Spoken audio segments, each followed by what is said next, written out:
Hello everyone, how are you all? I hope everyone is fine, the blessings of Almighty.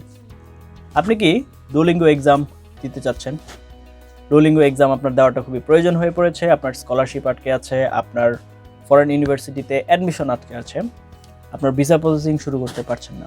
Duolingo নিয়ে ঘাটাঘাটি শুরু করেছেন, করতে যেয়ে দেখলেন বাকি সবগুলো মডিউল আপনি মোটামুটি পারছেন, there is no problem whatsoever with the blessings of Almighty, but in speaking you are having some problem. আপনার স্পিকিংয়ে এক্সপেক্টেড সাব স্কোর আসছে না, আপনার স্পিকিংয়ে করতে যে কি বলবেন কোনো ক্লু খুঁজে পাচ্ছেন না। মোর অর লেস সব কিছু মিলিয়ে যদি আমি বলি, দ্যাট মিনস আপনি স্পিকিংয়ে আনইজি ফিল করছেন এবং আপনার কাছে মনে হচ্ছে আপনি আপনার যে টার্গেটেড স্কোরটি প্রয়োজন Duolingo স্পিকিং পার্টের জন্য, that means production part, which is I just want to mention it precisely if I mention that, এই জায়গাটাতে আপনি প্রবলেম ফিল করছেন। যদি আপনাদের মধ্যে যারাই আমাকে এখন দেখতে পাচ্ছেন এই যে কোনো একটা সমস্যার সম্মুখীন যদি আপনি হয়ে থাকেন, তাহলে আজকের ভিডিওটি শুধুমাত্র আপনারই জন্য।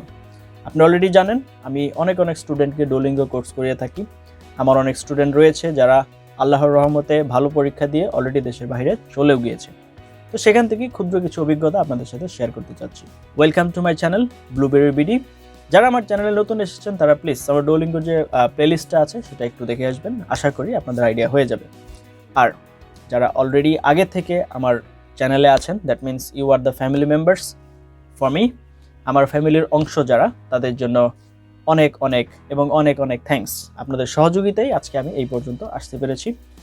আশা করছি এবং আমি মনে প্রাণে বিশ্বাস করি আপনাদের এই সহযোগিতাটা সামনেও কন্টিনিউ থাকবে। তো এইবার আমরা আমাদের টপিকে চলে আসি। Duolingo speaking part, that means production part. এখানে আপনাকে বলতে হবে কিছু ক্ষেত্রে আপনার কিছু জিনিসকে দেখে তার নাম বলতে হবে, that means first question part. আপনাকে একটা ছবি দেওয়া হবে, সেই ছবির নামটা উইদিন 3 সেকেন্ডস আপনাকে বলতে পারতে হবে। তো এটাকে যদি আমি একটু ইন ডিটেইলে নিয়ে যাই, তাহলে হচ্ছে ধরুন আপনাকে আমি যদি বলি যে আপনি আমার হাতে কি দেখতে পাচ্ছেন, but you can see or watch. দেখুন, আমি যদি আপনাকে বলি যে what you can see, that's a wrong question, because when you see something through camera that will be watch. আপনি যখন কোনো কিছু ক্যামেরার মধ্য দিয়ে দেখবেন, দ্যাট মিনস আপনি এখন আমাকে দেখতে পাচ্ছেন ক্যামেরার মধ্য দিয়ে, যখন আপনি ক্যামেরার মধ্য দিয়ে দেখবেন তখন আর সি হয় না, তখন হবে ওয়াচ। এই রকম কিছু ভুল আমাদের Duolingoর ক্ষেত্রে আমাদেরকে ভোগায়। কেন?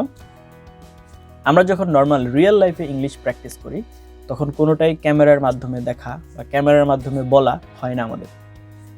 আমরা যখন Duolingo এক্সামে বসি তখন যখন আমরা স্পিকিংটা করি তখন আমরা ইন পার্সনকে বিবেচনা করে করি। We consider that we are talking in front of a person, but that's not a person, we are talking in front of a camera. আমরা ক্যামেরার সামনে বসে কথা বলছি। এই মুহূর্তে আমি যেটা করছি, I am talking in front of camera. আমার ক্যামেরার ওই পাশে কে, কতজন, কত হাজার, কত লক্ষ মানুষ আমাকে দেখবে, I don't have any idea, but now I am in front of a camera. আমি একটি ক্যামেরার সম্মুখেই আছি। তো এই জায়গাটা থেকেই আমাদের ভোগান্তির শুরু। এই জিনিসগুলো আমরা সমাধান করব সামনের কোনো একটা ভিডিওতে। আমি এই স্পেসিফিক ওয়ার্ডগুলো নিয়ে আসবো কোনো একটা ভিডিওতে। তো সেগুলো জানার জন্য এবং আমাকে সাপোর্ট করার জন্য হলেও, আমাকে উৎসাহিত করার জন্য হলেও please subscribe my channel. That will be the ultimate motivation for me for making some content for you. আপনাদের জন্য কিছু কন্টেন্ট বানানোর ক্ষেত্রে এটা মোটিভেশন। আশা করি আপনারা আমাকে উৎসাহিত করবেন আমার ক্ষুদ্র প্রয়াসকে। তো যেটা বলছিলাম, ফার্স্ট একটা ছবি। তো এই ছবি আপনার ছবির নামটা বলতে হবে। তো ছবির নামটা যখন আপনি বলবেন, ফার্স্ট যেটা কোয়েশ্চেন আসে এটা যে ছবি আপনাকে দেওয়া হয়েছে সেই ছবির নামটা আপনি এক্স্যাক্টলি বলতে পারছেন কিনা, বলার সময় আপনার প্রোনাউন্সিয়েশন ঠিক আছে কিনা, whether you are pronouncing in local tone or in international tone. আপনি কি লোকাল টোনে উচ্চারণ করছেন নাকি ইন্টারন্যাশনাল টোনে উচ্চারণ করছেন, that's what is bin observed, এটা দেখা হচ্ছে।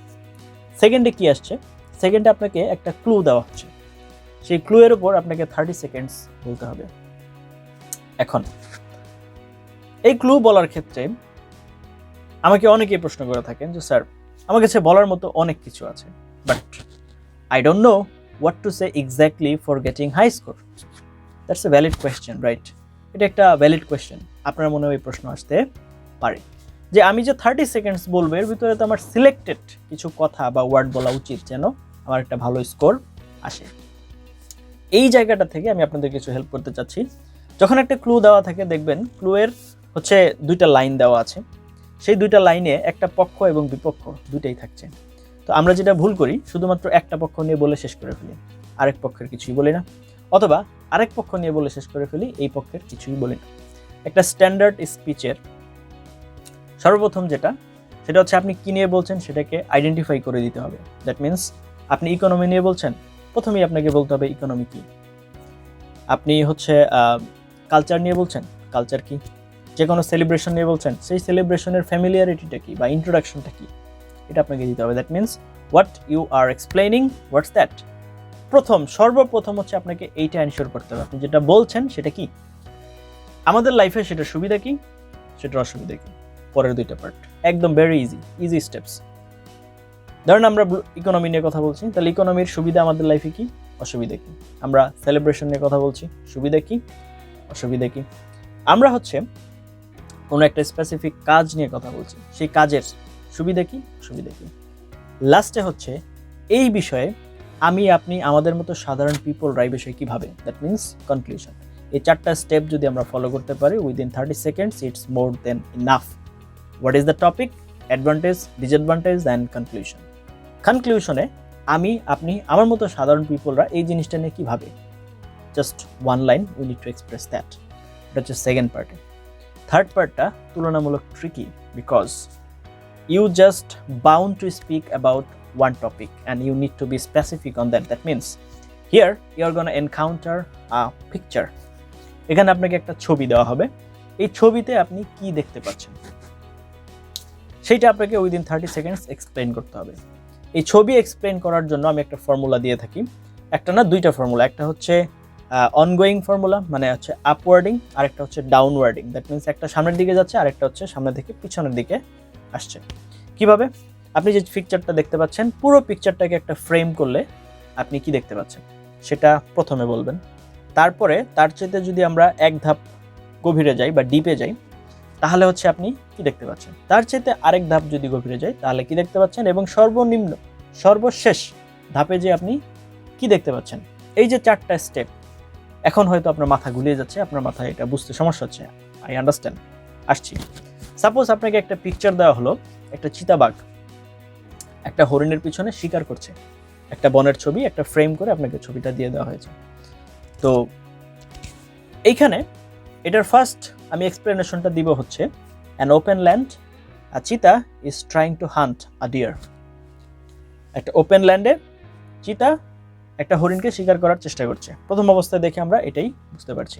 ওকে, চিতা is trying at his best for grabbing the deer and for that reason he is gonna do whatever he can. এটার জন্য সে যা করতে পারে সে পর্যন্ত যাবে। ওকে, এখন এটা হচ্ছে চিতার দিক থেকে। এবার আমরা হচ্ছে সেকেন্ড ধাপে আসছি। এবার হচ্ছে চিতার সাথে কিন্তু ডিয়ারও আছে। ওকে, নাও deer is trying to escape and at any cost he will do his best. সে তার বেস্টটাই করবে। আমি সাবজেক্ট হিসেবে এখানে হিকেই ব্যবহার করছি, জাস্ট আন্ডারস্ট্যান্ডিং বেটার। ওকে, এখানে আসলে ইট হবে কিন্তু আমি হি ব্যবহার করে আপনাদেরকে জাস্ট বুঝিয়ে দিলাম জিনিসটা, তো এখানে ইট হবে আর কি। ওকে, তো যেটা বলছিলাম, তাহলে এটা হচ্ছে দ্বিতীয় ধাপ। প্রথম ধাপে কি দেখলাম আমরা, হচ্ছে একটা ওপেন ল্যান্ড দেখলাম, একটা চিতা একটা হরিণকে শিকার করার চেষ্টা করছে। দ্বিতীয় ধাপে চিতা সর্বোচ্চ গতিতে দৌড়ানোর চেষ্টা করছে, তার মানে একটু ডিটেলে গেলাম, হরিণটা বাঁচার চেষ্টা করতেছে ডিটেলে। তৃতীয় ধাপে যেটা দেখলাম সেটা হচ্ছে যে চিতাটা অনেকক্ষণ ধরে ওত পেতে ছিল এবং সে লুকিয়ে ছিল, হরিণটা যখন ঘাস খেতে এসেছে তখন সে তাকে ধরার জন্য ধাওয়া করেছে। Third step. এবং ফোর্থ স্টেপে আরও ডিটেলে যে চিতার দৌড়ানোর গতি এবং হরিণের দূরত্ব দেখে মনে হচ্ছে হরিণটা বেঁচে গেলেও যেতে পারে। এটা বলে আমি হচ্ছে কি করব, শেষ করব। তো এই পদ্ধতিটা আমরা ফলো করব। প্রথমে একদম ওভারঅল কি দেখতে পাচ্ছি, তারপরে আরেকটু ডিটেলে পরবর্তী স্টেপ, তারপর আরও একটু ডিটেলে, এবং সর্বশেষ ধাপে যে একদম ফুললি ডিটেলে যে আমরা এটা শেষ করব। এইভাবে আমরা পিকচারটাকে এক্সপ্লেইন করার চেষ্টা করব। আচ্ছা, এরপরে আসি।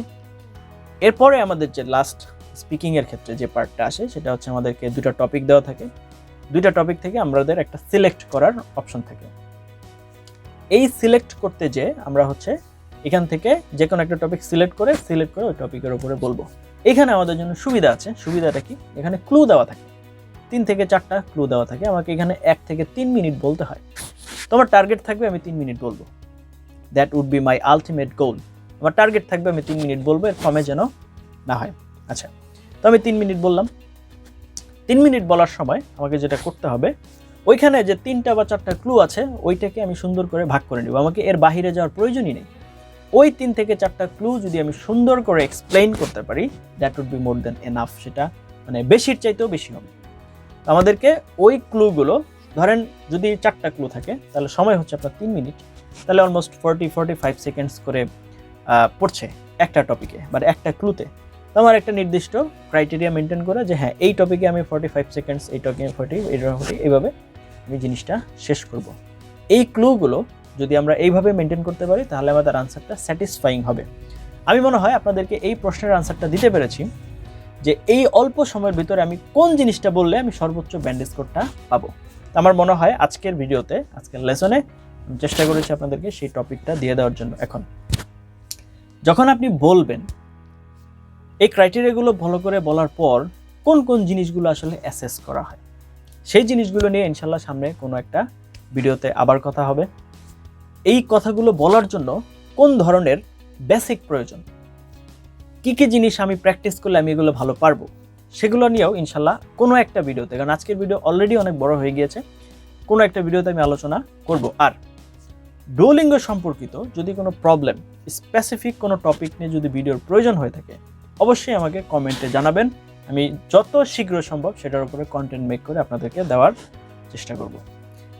এখন পর্যন্ত মানে লাস্ট পর্যন্ত যিনি আমার সাথে আছেন, আমার ভাঙাচোরা কথাও শুনছেন, তাকে আমার মন থেকে অনেক এবং অনেক ধন্যবাদ এখন পর্যন্ত আমার সাথে থাকার জন্য। Thank you for watching until now. Let's meet you some other video on some other topic. Till then, have a nice time. Assalamu alaikum.